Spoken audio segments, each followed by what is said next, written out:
नमस्ते, Vande Mataram. Revolution India channel नए भारत की आवाज़ पर आप सबका हार्दिक स्वागत, अभिनंदन।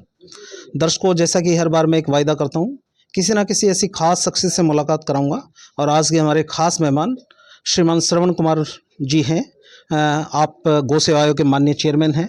सर, आपका रिवॉल्यूशन इंडिया चैनल पर हार्दिक स्वागत, अभिनंदन। बहुत बहुत धन्यवाद वेद प्रकाश जी। सर, आपको बहुत महत्वपूर्ण जिम्मेवारी बतौर गौ सेवा आयोग के चेयरमैन के रूप में आपको मिली हुई है हरियाणा सरकार में। क्या विज़न और क्या लक्ष्य लेकर आप चले हैं, बताते चले दर्शकों को।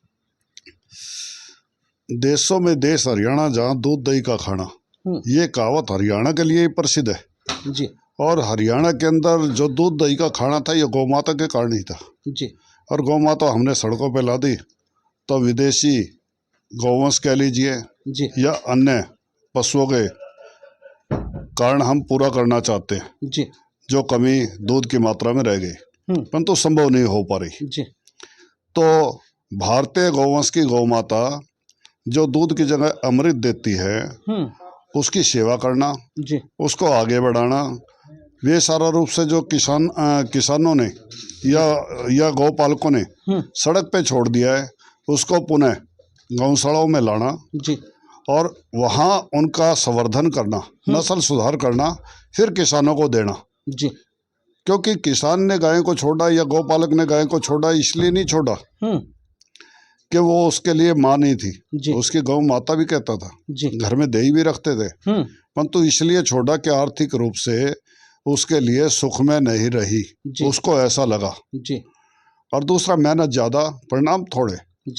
तो वो दिखाई दिया। क्यों दिखाई दिया? ट्रैक्टर आने के कारण बैल की आवश्यकता खत्म हो गई और विदेशी लाने के बाद देशी गौ माता के ऊपर भी प्रहार हुआ। ना देशी काम की रही, ना विदेशी काम की रही। तो इस कारण से जो व्यवस्था खराब होगी, उसको ठीक करने का काम ही गौ सेवा आयोग के जिम्मे है और उसको हम बखूबी कर रहे हैं। हरियाणा में 2014 में जब सरकार मनोहर लाल जी की बनी, भारतीय जनता पार्टी की बनी, तो उस समय 5.5 लाख रुपए केवल गौशालाओं में गए थे हुड्डा जी की कांग्रेस की सरकार द्वारा। आते ही उन्होंने 5 करोड़ किया, 5 से 10 करोड़ किया, 10 से 20 किया, 50 किया और 510 करोड़ का बजट आज है। हरियाणा के अंदर हम जो गौशालाएं हैं उसके अंदर सड़क पे गायें लेने के लिए जो सड़क की गायें लेगी, जो भी गौशाला लेगी, उसको 20 रुपया बच्चे का, 30 रुपये गाय का, 40 रुपये नंदी का प्रतिदिन दे रहे हैं। पोर्टल शुरू कर दिया है। रिपोर्ट आएगी, गुलाबी टैग लगेंगे और उसकी ग्रांट शुरू हो जाएगी। जैसे पेंशन शुरू होती है उसी प्रकार से। इसी प्रकार से जो गौशालों में पाल रहे हैं गौभगत, दिन रात मेहनत करते हैं, समाज से चंदा लेते हैं, उसमें भी सरकार सहयोग कर रही है। पहले हम 6 महीने में एक बार दिया करते 750 रुपये, 1000 रुपये, 1250 रुपये के हिसाब से, जिसमें नंदी 1250 देते थे। अब 5 तारीख को मुख्यमंत्री जी ने गौ सेवा सम्मेलन में पूरे हरियाणा के गौ सेवक उसमें आए थे और 500 गौशालाओं के उसमें गौ भगत आए थे और 3000 के करीब लोग आए थे। उस सम्मेलन के अंदर घोषणा की कि भविष्य में प्रति बच्चा जो गौशाला में है 10 रुपया रोज, गाय का 20 रुपया रोज, नंदी का 25 रुपया रोज गौशाला को मिलेगा और उसकी व्यवस्था हम पूरी तरह से परफेक्ट कर रहे हैं, आगे बढ़ा रहे हैं। तो निश्चित रूप से किसी गौशाला की शिकायत नहीं, तभी 5-6 दिन के नोटिस पे इतनी बड़ी संख्या के अंदर गौ भगत कार्यक्रम में आए, उसको सफल बनाया। तो निश्चित रूप से एक दिन ऐसा आएगा कि देश का पहला राज्य हरियाणा होगा जिसकी सड़क पर एक भी गौ माता नहीं होगी। ये हमारा संकल्प है और गौ भक्तों के साथ, सरकार के साथ, सरकार की योजना का रूप है। निश्चित रूप से वो दिन जल्दी ही दिखेगा। श्रवण गर्ग जी, जिस प्रकार से आपने इतना बड़ा लक्ष्य अपने लिए निर्धारित कर लिया और महंगाई का जो दौर है, जब आप 8 रुपये, 10 रुपये, 25 रुपये की बातें करते हैं गौ माता के लिए, शायद उसमें 1 किलो चारा आता है। क्या वो गौ माता उस सीमित भोजन में क्या वो अपना खुद का सरवाइव कर पाएगी, खुद वो जीवित रह पाएगी? और वो जब उसका सही से उसको पोषण नहीं मिलेगा, किस प्रकार से पोषित दूध आम नागरिक को मिल पाएगा? इसके अंदर मेरा कहना ये है कि गौ माता की सेवा समाज ही कर रहा है। गौशाला समाज चला रहा है और समाज जब गवर्नमेंट कोई पैसा नहीं देती थी जी, उस समय भी समाज ही गौशाला चला रहा था जी, और आज भी गौशाला समाज चला रहा है। समाज के प्रबुद्ध लोग, समाज के समाज सेवी लोग, गौ भगत लोग जी, समाज से चंदा इकट्ठा करते हैं, अपने घर से लगाते हैं, दिन रात मेहनत करते हैं, तब वो गौशाला चलाते हैं जी, और वो चला रहे हैं। जी, अगर सरकार ना देगी तब भी चलाएंगे, जी, परंतु उसके अंदर ये है कि यज्ञ है, यज्ञ के अंदर सरकार की भी आहुति होनी चाहिए जी, और निश्चित रूप से वो आहुति सरकार अपनी डाल रही है। पहले कम मात्रा में थी, अब माननीय मुख्यमंत्री नायब सिंह सैनी जी ने 5 तारीख को ये घोषणा की जी, कि जो मैंने 10, 20, 25 की बताई आपको, जी, तो निश्चित रूप से गौशालों को मिलेगा, तो गौशाला को और सबलता मिलेगी और मजबूती मिलेगी और समाज और सरकार दोनों मिलकर काम करते हैं तो उसके लाभ भी मिलते हैं। रिजल्ट आ भी रहा हरियाणा में और भी आएगा, निश्चित आएगा। गर्ग साहब, हम बड़े बुजुर्गों में बैठते थे, वो जब बड़े बुजुर्ग बातें करते थे कि धर्म का जो पैसा है उसका सदुपयोग होना चाहिए, उसका कहीं से किसी भी प्रकार से निज हित में या उसका दुरुपयोग ना हो, ऐसे हमने बड़े बुजुर्गों के और साधु सन्यासियों के प्रवचन हमने सुने हैं। तो श्रवण गर्ग जी बतौर गौ सेवा आयोग के चेयरमैन किस प्रकार से सुनिश्चित करते हैं जो सरकार का चला हुआ पैसा जो गौ माता के लिए, गौशालाओं के लिए दान राशि और सहायतार्थ जो राशि मिल रही है उसका सही से सदुपयोग हो, कहीं से उसका कोई मिसयूज ना हो और जो पैसा जिसके निमित्त आया है वो पैसा वहीं उपयोग हो, उसके बारे में किस प्रकार की आपकी पैनी नज़र है, किस प्रकार से आप चीज़ों को देखते हैं? मैं इसमें 2 बातें आपको कहना चाहूँगा। पहली बात, जो गौ भगत गौशाला चलाते हैं, जी, समाज के अंदर उनकी साख है, जी, उनकी इज्जत है, समाज उनकी बात को मानता है, उन पर विश्वास है, तभी उनको चंदा देता है, तभी गौ माता को वो पेट भर पाते हैं। जी, दूसरी बात मैं कहना चाहूँगा कि एक या 2 या एक आध उदाहरण ऐसा बनता है जहाँ बात यह है कि दुर्बुद्धि के लोग होते हैं। जी, जैसे बात यह है कि हमारे यहाँ बेटी का पानी बिना पीने का प्रावधान था जी, कि भाई बेटी का धन पे हमारी नज़र ना पड़े, इसलिए वो प्रावधान था जी, और मंदिर के अंदर हम प्रसाद के रूप में लेते थे, बाकी चढ़ाते थे।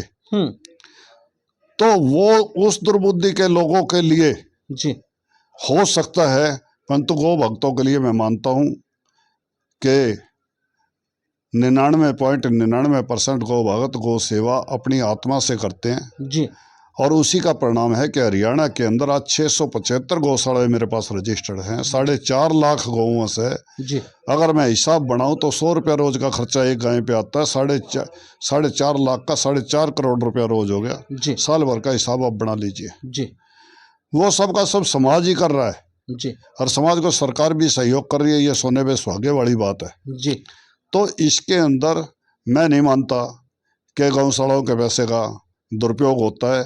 एक आध होता है तो उसके ऊपर हमारी पैनी नज़र है, बख्शेंगे नहीं। जी, श्रवण गर्ग जी, जिस प्रकार से गायों के लिए अब किसान की खेती की ज़मीन कम होगी, ज़मीन कम होगी तो चारा कम हो गया, तो किस प्रकार से सुनिश्चित किया जाएगा गौ सेवा आयोग के बतौर माननीय चेयरमैन कि उन गौओं के लिए चारे की सही से व्यवस्था हो? एक बहुत बड़ा एक मुद्दा माननीय सर्वोच्च न्यायालय का भी डिसीजन रहा है कि गौचारण की भूमि जो गौओं के लिए पुराने समय से रही है उसको क्यों ना गौशाला को उनको दे दिया जाए ताकि अपना चारा खुद पैदा करे और गौओं को सही से वो चारा मिल पाए और उनका सही से पालन पोषण किया जा सके।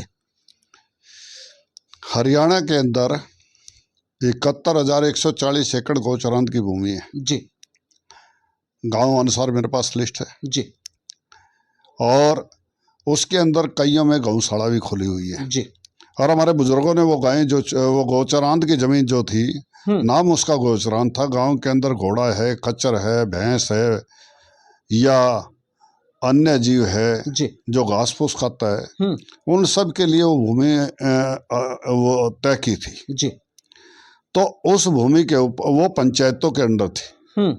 अब पंचायतों के लिए हमने तय किया है कि जो भी पंचायत जी, अपने गांव में गौशाला खुलवाना चाहती है, जी, स्वयं चलाए या कमेटी से चलवाए। जी, 100 गायों पे 0.25 एकड़ गौशाला बनाने के लिए 1000 गायों के लिए बनाते तो 7.5 एकड़ तय करे जी, और प्रस्ताव बनाए और सरकार की मंजूरी लेकर अपनी गौशाला शुरू करे। जी, और उसके अंदर 15 एकड़, मान लो 1000 गाय के लिए बनाते हैं, 7.5 एकड़ है, तो 15 एकड़ चारे के लिए भी आरक्षित है जी।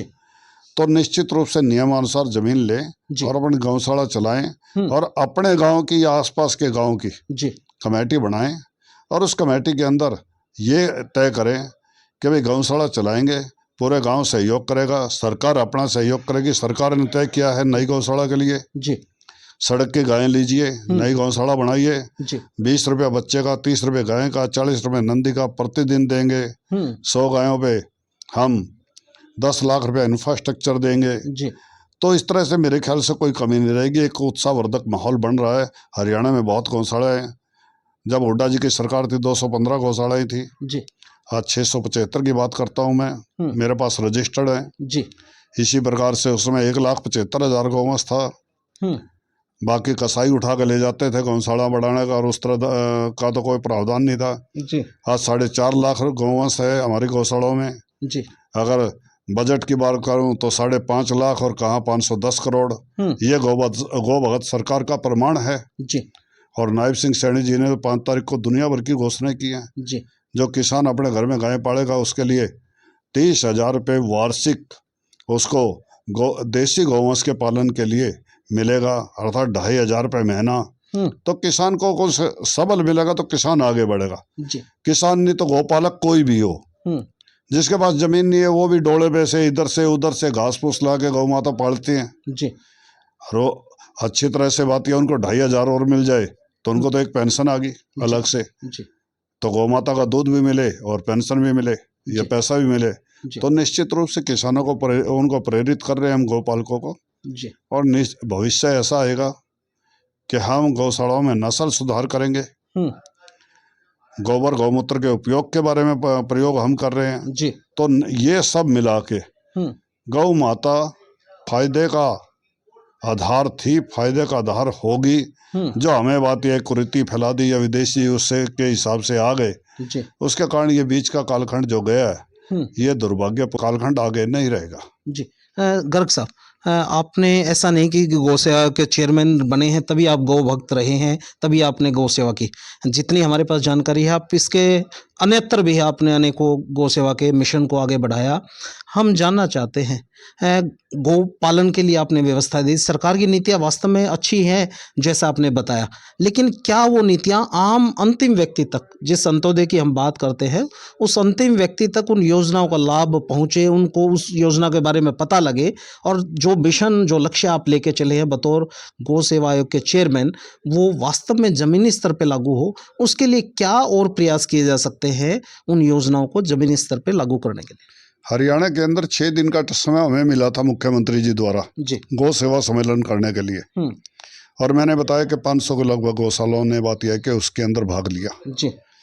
अगर हम प्रमाणिक ना होते तो 500 गौशालाएं नहीं आती निश्चित तौर पे 6 दिन के कार्यकाल में और इतनी बड़ी संख्या में गौ भगत नहीं आते जी। दूसरा, कोई भी रजिस्टर्ड गौशाला हरियाणा में, मैं आपको आपके चैनल के माध्यम से जी। इस बात की घोषणा कर रहा हूँ, उस रजिस्टर्ड गौशाला के अंदर ये पूछिए कि आपके बात यह है कि 6 महीने पहले कितने पैसे आए जी। उसके गौवंश की संख्या डीडीए की रिपोर्ट, डिपार्टमेंट की रिपोर्ट के आधार पर पोर्टल के माध्यम से जी। उसको या चेक मिला या खाते में पैसे गए। पिछले 4 साल के अंदर कोई भी गौशाला हमने ऐसी नहीं छोड़ी जिसके अंदर ग्रांट ना गई हो जी। और आप पता करिए, मैं यहाँ खुले चैलेंज के रूप में आपको दे रहा हूँ, मान लो ऐसी है कि वो रजिस्टर्ड नहीं है जी। या उसने अप्लाई ही नहीं किया, वो हो सकता है अप्लाई करने के बाद उसकी ग्रांट ना गई हो, ऐसा नहीं हो सकता जी। वहाँ बात यह है, राजीव गांधी जी ने कहा था 100 पैसे भेजता हूँ 15 पैसे पहुँचते हैं जी। तो ये मनोहर जी की सरकार थी या मुख्यमंत्री नायब सिंह जी की सरकार है, 100 रुपये भेजते हैं तो 100 ही रुपये पहुँचते हैं, 99 रुपये 99 पैसे नहीं जी। और ना बीच में होने देंगे जी। ये भी पक्का है जी। तो गौ माता का जो है वो बेटी के धन और गौ माता का धन बराबर है जी। उसके अंदर 1 पैसे की हेरा फेरी ना करेंगे ना होने देंगे जी। ये निश्चित है जी। गर्ग साहब, जब हम नज़दीक से गौशालाओं को देखते हैं, गौएं चारे की बाट में इंतज़ार देखती हैं, लेकिन बाहर जो टाल वगैरह लगे हैं वहाँ वो अपने बिजनेस पॉइंट ऑफ व्यू से बैठे हैं, अब कोई दानी सजन आता है तभी उनको चारा मिल पाता है। तो कभी आपने औचक निरीक्षण भी किया, इतनी जो गौशालाएं आपने जो आंकड़ा बताया, कभी मूड किया कि मैं बिना बताए उन गौशालाओं की स्थिति को जान पाऊँ, वास्तविक स्थिति को, क्योंकि वास्तव में एक मानवीय संवेदनाएं भी व्यक्ति के साथ जुड़ी हुई होती हैं। गऊ को जब हम माता कहते हैं तो माता की देखभाल करना भी हमारा एक नैतिक और एक जिम्मेवारी सरकार द्वारा दी गई है। तो कभी औचक निरीक्षण का भी मन बना? मैं हरियाणा के लगभग 70% गौशालों में जा चुका हूँ जी। और बहुत से लोगों को तो बाई नेम जानता हूँ। कोई जिला ऐसा नहीं है जिसके अंदर या विधानसभा जिसके अंदर गौ भक्तों से डायरेक्ट मेरी वो ना अप्रोच ना हो। जी। दूसरी औचक निरीक्षण की रात के 12 बजे का पता नहीं, सुबह 6 बजे का पता नहीं, जी। जिधर से निकले रास्ते में गौशाला दिखी, गाड़ी मोड़ ले भाई। क्या बात। और उसका परिणाम यह मैं नहीं जी। मेरे साथ में गौ सेवा आयोग के सदस्यों को भी ऐसी स्थिति है। जी। हमारे वाइस चेयरमैन भी। गौ भक्तों को सरकार ने चुन चुन के, मुख्यमंत्री जी ने गौ सेवा आयोग में जिम्मेवारी दी है। जी। और हम निश्चित रूप से एक भी सड़क पे गाय नहीं रहने देंगे। जी। ये संकल्प है। जी। और इसके लिए जी जान से जुटे, और समाज से भी आह्वान करता हूँ कि वो भी पूरा इसमें सहयोग करे। जी। और ये अभियान अभी शुरू होने वाला है, और आप पत्रकार बंधुओं से भी कि निश्चित रूप से उसकी मॉनिटरिंग करें। जी। कहीं कमी है तो हमारे संज्ञान में लाइए, हम तुरंत उसको दूर कराएंगे। जी। सर, आपने कहा कि सड़क पर हम गाय को रहने नहीं देंगे, और जिस प्रकार से आपने ऑन कैमरा आह्वान किया कि पत्रकार साथी भी अपनी भूमिका निभाए इस मिशन को आगे बढ़ाने में। जब मैं रात को कल एसपी कोठी की तरफ से आ रहा था, सड़क पर अनेकों गायें ऐसे मनमर्जी से बैठी थी, वो कहीं ना कहीं दुर्घटना का भी कारण बन जाती हैं, किसी ना किसी व्यक्ति की जान पर भी बनाती है। तो ये जो मिशन आपने कहा कि हम कब तक उन गायों को सड़कों पर नहीं रहने देंगे, उनको उनके निर्धारित स्थान गौशाला में ले जा सकते हैं, वो लक्ष्य है, वो क्या लक्ष्य आप लेके चले हैं शरण गर्ग जी? हम अगले समय में, अभी तुरंत शुरुआत हो रही है इस बात की, पहले भी हमने कई अभियान चले, काफ़ी गायें अंदर की। अगर हम 1,75,000 4.5 लाख की बात करते तो ये गौशाला में गायें भी आई और गौशाला भी खुलवाई हमने जी। और अगर वो भी सड़क पे होता तो क्या होता। दूसरी बात मैं ये कह रहा हूँ कि ये अभियान हमारा शुरू हो चुका है। यहाँ डिप्टी कमिश्नर के साथ मैं मीटिंग करके जा चुका हूँ। गौशाला प्रतिनिधि भी थे, उनसे भी बैठक की, इसी रेस्ट हाउस में लेके गया हूँ। उन्होंने भी यस की है। इसके साथ साथ प्रशासन के लोग भी सक्रिय हुए हैं। तो ज़्यादा समय नहीं लगेगा, परंतु मैं ये कहता हूँ कि ये जल्दी ही पूरा हो जाएगा जी। और इसके अंदर हम चुन चुन के, हमारी तो यहाँ तक योजना है, भगवान पूरी कराए जी, कि टोल फ्री नंबर जारी करें हम उसके पश्चात जी, निश्चित तौर पे जब सड़क पे गाय नहीं होगी, 1-2 दिखती है तो उसको उसी टाइम उठा लें जी। वो इकट्ठे झुंड ना हो। जहाँ तक आपने डीसी की कोठी की बात की जी, हरियाणा के अंदर जब विदेशी गायें आई तो पूरे देश के, पूरे हरियाणा में एक अभियान चल गया कि देशी गाय को सड़क पे छोड़ो और विदेशी ले आओ। 40 लीटर देती है, 50 लीटर देती है। यहाँ की जलवायु, यहाँ का भूगोल, यहाँ का खाना पीना उसके अनुकूल ही नहीं था, वो भी सड़कों पे आ गई, हमारी सड़कों पे निकलवा दी गई। तो उसका परिणाम हम भुगत रहे हैं। अगर इतनी अच्छी थी तो वो सड़कों पे क्यों आई? अब परिणाम भुगत रहे हैं तो उस परिणाम को भुगतने में टाइम लगता है। टाइम सरकार लगा भी रही है, गौ तस्करी पे भी कोशिश कर रही है कि गौ तस्करी ना हो, उसके लिए कानून भी सख्त है। हमने गौ तस्करों को पकड़वाया भी है और निश्चित रूप से गौ मांस की तस्करी भी रुकवाई है। जो जो पिछले समय में होता रहा उस पर बहुत ज़्यादा कंट्रोल किया है। निश्चित रूप से पूर्ण सफलता अभी मिलनी बाकी है और हम सफल होकर हटेंगे। सर, आपसे चर्चा, बहुत विस्तारित चर्चा हमने की। जो मिल्क प्लांट के रूप में अपने उद्योग स्थापित करते हैं, जो पशुधन को वो रखते हैं, जब वो दूध देती है जब तक वो उनका पशुधन होता है, और जब वो दूध देने से मना करती है तो उसको वो सड़क पर छोड़ देते हैं, क्या उस पर भी कोई गौ सेवा आयोग की पैनी नज़र रहती है? कोई किसी प्रकार की कार्रवाई करने का चाबुक आपके पास हरियाणा सरकार ने दिया हुआ है क्या? इस प्रकार की जो बिजनेसमैन जो लोग हैं, जो सिर्फ बिजनेस के उद्देश्य से और फिर उन गौ माता की दुर्दशा में वो भागीदार बनते हैं, क्या उस पर भी कोई कार्रवाई करने की ताकत और कलम आपको हरियाणा सरकार ने दी है? पशु क्रूरता अधिनियम 2015 अपना काम कर रहा है जी। पहले हम कहा करते थे, विभिन्न नाम भी पुकारते थे, सड़क पे जो बछड़े सांड दिखाई देते थे, आज वो संख्या नई बीच में मिलनी बहुत कम हो गई है जी, ये आप भी मानोगे, मैं भी निश्चित मानता हूँ, निश्चित हैं, और भविष्य में बिल्कुल नहीं होगी, ये भी तय है। जी ये शक्ति का ही परिणाम है। जी। श्रवण जी, मेरा, क्योंकि आप राजनीतिक व्यक्ति की बजाय सामाजिक व्यक्ति ज़्यादा हैं, लेकिन फिर भी अगर आपसे कुछ हल्की ही राजनीतिक चर्चा ना करें तो ये इंटरव्यू का थोड़ा हाँ, एक क्योंकि चुनावी दौर चल रहा है, आगामी विधानसभा चुनाव चल रहे हैं, होने वाले हैं, तो चर्चाएं चल रही हैं विस्परिंग आम जन की, कि जिस प्रकार से गौ सेवा के लिए इन्होंने इतना कुछ किया है, तो जनता की आवाज़ है कि अगर श्रवण कुमार गर्ग जी को बीजेपी सरकार सफीदो विधानसभा से टिकट देती है, उस स्थिति में कितनी मजबूती से उस जिम्मेवारी को निभाएंगे, क्या इलेक्शन लड़ेंगे या इस समाज सेवा को ही समर्पित अपने जीवन को करते चलेंगे? ऐसा है कि ना मैंने पार्टी से टिकट मांगी है जी, ना पार्टी से टिकट मांगूंगा। जी, दूसरी बात, आपने, मेरा जीवन गौ सेवा का है, गौ सेवा में लगे, यही मेरे जीवन का उद्देश्य है। जी। गर्ग साहब, आपने अपना कीमती समय दिया, उसके लिए आपका हृदय से बहुत बहुत आभार। और मैं दर्शकों को निश्चित तौर पर इसी सोच और इसी विचार के साथ छोड़े चलता हूँ। निश्चित तौर पर जब इस प्रकार के निस्वार्थ भाव के व्यक्तित्व को, एक महान पुरुष को, मैं महान पुरुष इसलिए बोल रहा हूँ कि ऐसे व्यक्ति जब इस प्रकार के पद को सुशोभित करते हैं, जो निस्वार्थ भाव से अपने काम को बड़े ईमानदारी से और दिन देखे ना रात, दिन रात लगे रहते हैं, तो निश्चित तौर पर ऐसे व्यक्तियों को इन पदों पर सुशोभित करने से ही सरकार की जो अच्छी नीतियां हैं वो जमीनी स्तर पर आम जनता तक, और जो मिशन एक गौ सेवा का, गौ माता के भगत के रूप में जो जिम्मेवारी निभा रहे हैं, निश्चित तौर पर बड़ी सराहनीय और प्रशंसनीय इनकी जिम्मेवारियां हैं। फिर किसी अन्य दिन किसी खास शख्स से मुलाकात कराऊंगा। आप देखते रहिए रिवॉल्यूशन इंडिया। जय हिंद, जय भारत, वंदे मातरम।